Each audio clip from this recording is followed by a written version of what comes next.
Hello guys and welcome back to Best Car Picks. നമുക്കറിയാം എപ്പോഴും 20 to 30 lakhs price point നോക്കുകയാണെങ്കിൽ അവിടെ ഇപ്പോൾ ഡോമിനേറ്റ് ചെയ്തുകൊണ്ടിരിക്കുന്ന മഹീന്ദ്രയുടെ SUVs ആണ്. അതിപ്പോൾ സ്കോർപ്പിയോ തന്നെ ആയാലും താർ റോക്സ് ആയാലും XUV700 ആയാലും ഏതൊരു വണ്ടിയാണെങ്കിൽ പോലും കൂടുതൽ ആൾക്കാർ മോസ്റ്റ് ഓഫ് ദ ആൾക്കാർ പ്രിഫർ ചെയ്യുന്ന മഹീന്ദ്ര തന്നെയാണ്. ടാറ്റയ്ക്ക് ആകപ്പാട് ഹാരിയറും സഫാരി മാത്രമേ പ്രൈസ് പോയിന്റിലുള്ളൂ. പക്ഷേ ഒരുപാട് ആൾക്കാർ ഇപ്പോൾ അങ്ങനെ ചൂസ് ചെയ്യുന്നില്ല. സ്കോർപ്പിയോ എന്നിൻ്റെ സെയിൽ തന്നെ ഏകദേശം ഒരു 12,000-16,000 ഇടയിലായിട്ടാണ് ഒരു മാസം ഉണ്ടാകുന്നത്. XUV700 6,000 അവർ വിൽക്കുന്നുണ്ട്. താർ റോക്സും 3 ഡോറും രണ്ടുകൂടെ കമ്പൈൻ ചെയ്ത് ഏകദേശം 8,000 അവർ അതും വിൽക്കുന്നുണ്ട്. ഇപ്പോൾ ഏകദേശം മഹീന്ദ്രയുടെ ഒരു കാര്യം മനസ്സിലായല്ലോ. പക്ഷേ ടാറ്റ സഫാരിയും ഹാരിയറും രണ്ടും കൂടെ ചേർത്താലും ഒരു മാസം ഏകദേശം 3,000-3,500 വണ്ടികൾ വിൽക്കുന്നുള്ളൂ. അതുകൊണ്ട് തന്നെ അവർ ഈ ഒരു പ്രൈസ് പോയിന്റിലുള്ള വാഹനങ്ങളെ പിടിക്കാനായിട്ട്, അതായത് മെയിനായിട്ട് മഹീന്ദ്രയ്ക്ക് നല്ലൊരു കോമ്പറ്റീഷൻ കൊടുക്കാനായിട്ട് 20 lakhs താഴെ എക്സ്ഷോറൂം പ്രൈസ് വരുന്ന രീതിയിൽ ഹാരിയറിൻ്റെയും സഫാരിയുടെയും 2 പുതിയ വേരിയൻറ്റ്സ് ലോഞ്ച് ചെയ്തിരിക്കുകയാണ്. അഡ്വഞ്ചർ എക്സും അതുപോലെ തന്നെ അഡ്വഞ്ചർ എക്സ് പ്ലസും. നമുക്ക് സഫാരിയിലേക്ക് വരുമ്പോഴേക്കും അഡ്വഞ്ചർ എക്സ് പ്ലസ് മാത്രമേ ഉള്ളൂ. ഹാരിയറിലാണ് അഡ്വഞ്ചർ എക്സ് എന്ന് പറഞ്ഞ മോഡൽ കിട്ടുന്നത്. ഇതിനകത്ത് ഇപ്പോൾ വ്യത്യാസം എന്താണെന്ന് ചോദിച്ചാൽ ഒരുപാട് വലിയ വ്യത്യാസമൊന്നുമില്ല. നേരത്തെയും അഡ്വഞ്ചർ എന്ന് പറഞ്ഞ മോഡൽ ഉണ്ടായിരുന്നു. പക്ഷേ ഇവരിപ്പോൾ ഇതിൻ്റെ അകത്ത് അഡ്വഞ്ചർ എക്സ് എന്ന് പറഞ്ഞ പേരിൽ കുറച്ചും കൂടെ പ്രൈസ് കുറച്ചിട്ട് ഇതിനകത്ത് ഫീച്ചേഴ്സ് കൂട്ടിയിരിക്കുകയാണ്. എക്സ്റ്റീരിയറിൽ കാണാൻ നമുക്കങ്ങനെ ഒരുപാട് വ്യത്യാസങ്ങളൊന്നും പറയാനില്ല. ഫ്രണ്ട് ഡിസൈൻ റിയർ ഡിസൈനൊക്കെ എക്സാക്ട്ലി സെയിം ആണ്. ഡയമെൻഷൻസ് സെയിം ആണ്. ഹാരിയറിൻ്റെ അകത്ത് നമുക്ക് 17 ഇഞ്ച് അലോയ്സ് മാത്രമേ ഇപ്പോൾ കിട്ടുന്നുള്ളൂ എന്നുള്ള ചെറിയൊരു ഡ്രോബാക്ക് ഉണ്ട്. അതും പണ്ട് അവർ കൊടുത്തുകൊണ്ടിരുന്നത് 2019 ഇറങ്ങിയ സമയത്ത് വന്നുകൊണ്ടിരുന്ന ഹാരിയറിലുണ്ടായിരുന്ന ആ ഒരു സിൽവർ വീൽസാണ് ഇതിനകത്ത് ഇപ്പോൾ കൊടുത്തിരിക്കുന്നത്. അതിനൊരു പ്രത്യേക ഭംഗിയാണ് കാണുമ്പം. എനിക്കിഷ്ടമാണ്. എത്രവർക്ക് ഇഷ്ടമാണെന്നറിയില്ല. പേഴ്സണലി എനിക്ക് വൈറ്റ് ആൻഡ് സിൽവർ വീൽസിനോടാണ് കുറച്ചും കൂടെ താല്പര്യമുള്ളത് ബ്ലാക്കിനേക്കാൾ. ഈവൻ എൻ്റെ വണ്ടിയിൽ ബ്ലാക്ക് വീൽസാണ്. എനിവേ അത് പോട്ടെ. ഇൻറ്റീരിയറിലേക്ക് വരുമ്പോഴേക്കും ഇവിടെ നമുക്ക് അത്യാവശ്യം നല്ല രീതിയിൽ തന്നെ പുതിയ ഫീച്ചേഴ്സ് കാണാൻ പറ്റും. ഇതിന് മുന്നേ അഡ്വഞ്ചർ മോഡൽ ഇല്ലാതിരുന്ന ഒരുപാട് ഫീച്ചേഴ്സ്, അതായത് ഇതിൻ്റെ എക്സ്ഷോറൂം പ്രൈസ് എന്ന് പറയുന്നത് 18.99 lakhs ആണ് ഹാരിയറിൻ്റെ കേസിൽ. പക്ഷേ നമ്മൾ ഇതിൻ്റെ അകത്ത് ഫീച്ചേഴ്സ് നോക്കുകയാണെങ്കിൽ ഒന്നാമത്തെ കാര്യം 10.25 ഇഞ്ചസിൻ്റെ ടച്ച് സ്ക്രീൻ ഇൻഫോർടൈൻമെന്റ് സിസ്റ്റം കിട്ടുന്നുണ്ട്. അതുപോലെ ഓട്ടോ AC കിട്ടുന്നുണ്ട്. പിന്നെ 10.25 ഇഞ്ചസിൻ്റെ തന്നെ ഇൻസ്റ്റോൾ ലിസ്റ്റ് കിട്ടുന്നുണ്ട്. നിങ്ങൾ അഡ്വഞ്ചർ എക്സ് പ്ലസ് അതിന് 19.34 lakhs ആണ് എക്സ്ഷോറൂം പ്രൈസ് വരുന്നത്. അതെടുക്കുകയാണെന്നുണ്ടെങ്കിൽ ഇലക്ട്രോണിക് പാർക്കിംഗ് ബ്രേക്ക് വരുന്നുണ്ട്. അതുപോലെ ലെവൽ 2 അഡാസ് നമുക്ക് കിട്ടുന്നുണ്ട്. ഓൾ 4 ഡിസ്ക് ബ്രേക്സ് ആയിക്കോട്ടെ, ESC ആയിക്കോട്ടെ, അങ്ങനെ ഈവൻ 7 എയർ ബാഗ്സ് പോലും നമുക്ക് ഈ ഒരു പ്രൈസ് പോയിന്റിൽ വരുന്നുണ്ട്. അങ്ങനെ മൊത്തത്തിൽ ആ ഏരിയ മൊത്തം കവേർഡാണ്. ഈവൻ നമ്മുടെ ഡ്രൈവർ സീറ്റിൽ നമുക്ക് 6-way electric adjustment with memory ഫംഗ്ഷനാണ് വരുന്നത്. അതുപോലെ തന്നെ പാനറോമിക് സൺറൂഫ് കിട്ടുന്നുണ്ട്. ബാക്കിലത്തെ സീറ്റ്സിലാണെങ്കിലും AC വെൻസ് അങ്ങനത്തെ കാര്യങ്ങളൊക്കെ തന്നെ അവൈലബിൾ ആണ്. ആകപ്പാട് ഇതിൻ്റെ അകത്ത് ഇല്ലാത്തത് ഇലക്ട്രിക് ടെയിൽഗേറ്റ് ആയിക്കോട്ടെ, വെന്റിലേറ്റഡ് സീറ്റ്സ്, പിന്നെ കോ പാസഞ്ചറിന് ഇലക്ട്രിക് അഡ്ജസ്റ്റ്മെൻറ്റ്, അങ്ങനത്തെ കുറച്ച് കാര്യങ്ങളാണ് മിസ് ഔട്ടായി പോകുന്നത്. പിന്നെ നമ്മൾ നേരത്തെ പറഞ്ഞ പോലെ എക്സ്റ്റീരിയറിൽ 18 ഇഞ്ചോ 19 ഇഞ്ചോ അലോയ്സ് ഒന്നും അവൈലബിൾ അല്ല. പക്ഷേ ദ പോയിന്റ് ബീങ് വേറൊരു കാര്യം എന്താണെന്ന് വെച്ചാൽ നിങ്ങൾ ഡാർക്ക് എഡിഷൻ എടുക്കുകയാണെന്നുണ്ടെങ്കിൽ അതിൻ്റെ അകത്ത് നിങ്ങൾക്ക് 18 ഇഞ്ച് അലോയ്സ് കിട്ടും. നിങ്ങൾ നോർമൽ വണ്ടി എടുക്കുകയാണെങ്കിൽ മാത്രമാണ് അതിൻ്റെ അകത്ത് നമുക്ക് 17 ഇഞ്ച് കിട്ടുന്നത്. ഡാർക്ക് എഡിഷൻ 65,000 ഇതിൻ്റെ അകത്ത് നിങ്ങൾ അഡീഷണൽ കൊടുക്കേണ്ടി വരുന്നത്. ഇതിൻ്റെ തൊട്ട് മുകളിലത്തെ ഫിയർലെസ് വേരിയൻറ്റിലേക്ക് ഫിയർലെസ് എക്സ് എന്ന് പറഞ്ഞൊരു മോഡലുണ്ട്. അതിനകത്ത് 55,000 അഡീഷണൽ കൊടുക്കേണ്ടത്. സ്റ്റെൽത്ത് എഡിഷനും നമുക്ക് ടോപ്പ് എൻഡിൽ അവൈലബിൾ ആണ്. അതിന് 75,000 അഡീഷണൽ കൊടുക്കേണ്ടത്.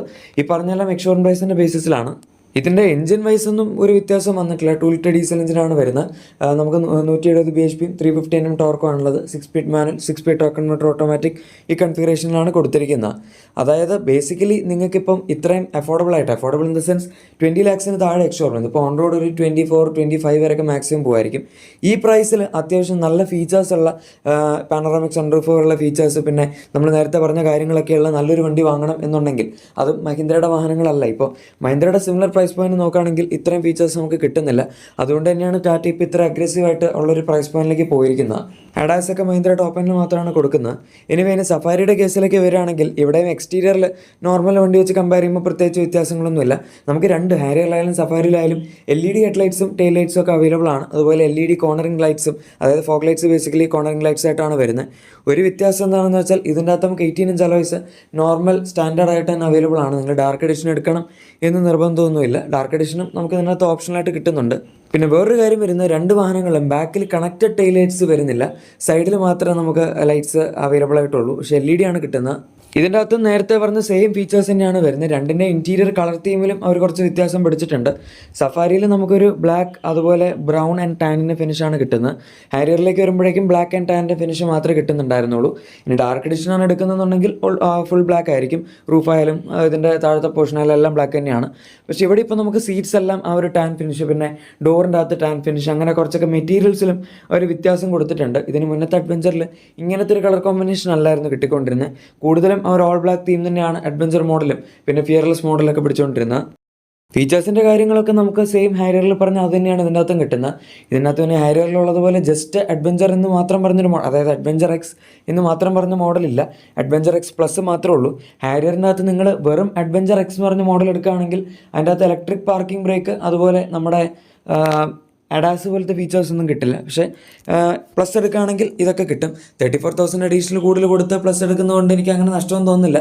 കാരണം അഡാസൊക്കെ നമുക്ക് പൊതുവേ 1,00,000 രൂപയൊക്കെ കൂടുതൽ കൊടുക്കുമ്പോഴാണ് കിട്ടാറുള്ളത്. പക്ഷേ ഇത് അഡീഷണൽ ആയിട്ട് ഒരുപാട് കാര്യങ്ങൾ കിട്ടുന്നുണ്ട്. സഫാരിയിലൊരു ചെറിയ പ്രശ്നം എന്താണെന്ന് വെച്ചാൽ അഡ്വഞ്ചർ എക്സ് പ്ലസ് മോഡലിൽ നമുക്ക് 7 സീറ്റർ ഓപ്ഷൻ മാത്രമേ കിട്ടുന്നുള്ളൂ. 6 സീറ്റർ ഓപ്ഷൻ അവർ കൊടുത്തിട്ടില്ല. അതിപ്പോഴും ടോപ്പ് എൻഡിൽ മാത്രമാണ് വരുന്നത്.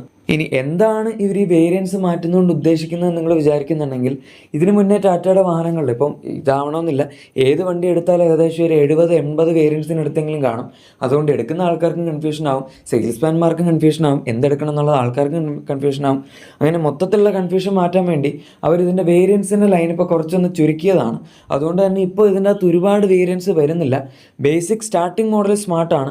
അതിന് മുകളിലേക്കുള്ളതിനെല്ലാത്തിനകത്തും ഈ എക്സ് എന്ന് പറഞ്ഞ പേര് അവർ കൊടുത്തിട്ടുണ്ട്. ഹാരിയറിനകത്താണെങ്കിൽ നമുക്ക് ഫിയർലെസ് പ്ലസ് എക്സ് എന്ന് പറഞ്ഞ ഫിയർലെസ് എക്സ് പ്ലസ് എന്ന് പറഞ്ഞ മോഡലാണ് കിട്ടുന്നത്. സഫാരിയിലാണെങ്കിൽ അക്കംപ്ലിഷ്ഡ് എക്സ് പ്ലസ് എന്ന് പറഞ്ഞ മോഡലാണ് കിട്ടുന്നത്. ഇപ്പോൾ നമ്മൾ സ്പെസിഫിക് ആയിട്ട് നോക്കുന്ന ഈ അഡ്വഞ്ചർ എക്സ് പ്ലസ് എന്ന് പറഞ്ഞ മോഡൽ എടുക്കുകയാണെങ്കിൽ സഫാരിയിൽ അതിനകത്ത് 19.99 lakhs ആണ് ഷോറൂം പ്രൈസ് വരുന്നത്. സോ ഹാരിയർ വെച്ച് കമ്പയർ ചെയ്യുമ്പോൾ കറക്റ്റ് 1,00,000 രൂപയാണ് ഇതിന് കൂടുതലുള്ളത്. ടെക്നിക്കലി അല്ല, 65,000 രൂപയാണ് കൂടുതലെന്ന് പറയാം. കാരണം നമ്മൾ എക്സ് പ്ലസ് വെച്ച് കമ്പയർ ചെയ്യാണ് വേണ്ടത്. കാരണം അതാണ് ഫീച്ചേഴ്സിൻ്റെ കാര്യത്തിൽ സിമിലർ ആയിട്ട് വരുന്നത്. വേരിയൻസ് സിംപ്ലിഫൈ ചെയ്തെന്ന് ഞാൻ പറഞ്ഞല്ലോ. അപ്പോൾ പിന്നെ എങ്ങനെയാണ് ഇതിൻ്റെ വേരിയൻസിൻ്റെ ഡിസ്ട്രിബ്യൂഷൻ, അതുപോലെ ബാക്കി വേരിയൻസിൻ്റെ പ്രൈസ് എങ്ങനെയൊക്കെയാണ് എന്ന് നമുക്ക് നോക്കാം. സ്മാർട്ട് വേരിയൻറ്റ് സ്റ്റാർട്ട് ചെയ്യുന്ന 14.99 lakhsലാണ്. അത് കഴിഞ്ഞ് പിന്നെ നേരെ പോകുന്ന പ്യുവർ എക്സ് എന്ന് പറഞ്ഞ മോഡലിലാണ്. അതിന് അത്യാവശ്യം നല്ല പ്രൈസ് ഡിഫറൻസ് ഉണ്ട്, 3,00,000 രൂപ വ്യത്യാസമുണ്ട്. പിന്നെ നമ്മൾ നേരത്തെ പറഞ്ഞ adventure X, X plus, fearless X, X plus അങ്ങനത്തെ മോഡൽസിലേക്ക് പോകും ഹാരിയറിൽ. സോ മാക്സിമം പ്രൈസ് 24.44 lakhs വരെയാണ് എക്സ്-ഷോറൂം പോകുന്നത്. ഇതെല്ലാം തന്നെ മാനുവൽ മോഡൽസിൻ്റെ പ്രൈസാണ് കേട്ടോ. ഇനി സഫാരിയിലേക്ക് വരുമ്പോഴേക്കും എഗെയിൻ ബേസ് മോഡൽ സ്മാർട്ടാണ്. 15.5 lakhs ആണ് എക്സ്-ഷോറൂം വരുന്നത്. അതിന് മുകളിൽ പ്യുവർ എക്സ് ഉണ്ട്, എഗെയിൻ 3 lakhs എക്സ്ട്രാ പോകും. അതിന് മുകളിൽ അഡ്വഞ്ചർ എക്സ് പ്ലസ്, അതുപോലെ accomplished X, accomplished X plus തുടങ്ങിയ മോഡൽസ് വരുന്നുണ്ട്. ടോപ്പ് എൻ്റെ അക്കംപ്ലിഷ്ഡ് എക്സ് പ്ലസിൽ മാത്രമേ 6 സീറ്റർ 7 സീറ്റർ ഓപ്ഷൻ കൊടുത്തിട്ടുള്ളൂ. മാക്സിമം പ്രൈസ് 25.19 lakhs വരെയാണ് ഇതിനകത്ത് എക്സ്-ഷോറൂം പോകുന്നത്. അത് വലിയ കുഴപ്പമില്ല, കാരണം ടോപ്പ് എൻഡിനകത്ത് നമുക്ക് ഇതിനകത്ത് ഇപ്പോൾ ഉള്ള ഒട്ടുമിക്ക എല്ലാ ഫീച്ചേഴ്സും അവൈലബിൾ ആണ്. നമ്മളിപ്പോൾ അഡ്വഞ്ചർ എക്സ് മോഡലിൽ പറഞ്ഞ ഫീച്ചേഴ്സിന് മുകളിലായിട്ട് ഇപ്പോൾ 12.3 ഇഞ്ച് ഇൻഫോർടൈൻമെൻറ്റ് സിസ്റ്റം ആയിക്കോട്ടെ, അങ്ങനെ നമ്മൾ ഇതിനകത്ത് പറയാതിരുന്ന ബാക്കി എന്തൊക്കെയുണ്ടോ അതെല്ലാം തന്നെ നമുക്ക് ടോപ്പ് എൻഡിൽ കിട്ടും. എന്തായാലും ഒരു വേരിയൻസിൽ ലൈനപ്പ് ചെറുതാക്കിയതിൽ എനിക്ക് സന്തോഷമുള്ളൂ. നമുക്കിപ്പം വേറൊരാളെടുത്ത് പറഞ്ഞു കൊടുക്കാനാണെങ്കിൽ പോലും കറക്റ്റായിട്ട് പറയാൻ പറ്റില്ല, അതിന് മാത്രം വേരിയൻസ് ആണ് ഇവർ ഇറക്കിക്കൊണ്ടിരുന്നത്. ഇപ്പോൾ എന്തായാലും കാര്യങ്ങളുടെ കാര്യത്തിലൊക്കെ ഏകദേശം ഒരു ക്ലാരിറ്റി വന്നിട്ടുണ്ടാകും. ഇതിനെപ്പറ്റിയുള്ള നിങ്ങളുടെ അഭിപ്രായം എന്താണ് എന്ന് താഴെ കമൻസിൽ പറയാം. പിന്നെ ഈ പ്രൈസ് പോയിന്റിൽ നിങ്ങൾ ടാറ്റയുടെ വാഹനങ്ങളായിരിക്കും അതോ മഹീന്ദ്രയുടെ വാഹനങ്ങളായിരിക്കും ചൂസ് ചെയ്യുന്നത് എന്നും കൂടെ പറഞ്ഞേക്കാം. ഓർ നിങ്ങൾ ഓൾട്ടർനേറ്റീവായിട്ട് ചൂസ് ചെയ്യുന്ന വേറെ എന്തെങ്കിലും ബ്രാൻഡ് ഉണ്ടോ എന്നും കൂടെ പറയാം.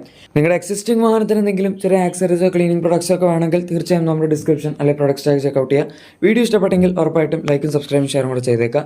നമുക്ക് മറ്റൊരു വീഡിയോയിൽ കാണാം. അതുവരെ thank you for watching my video and good bye.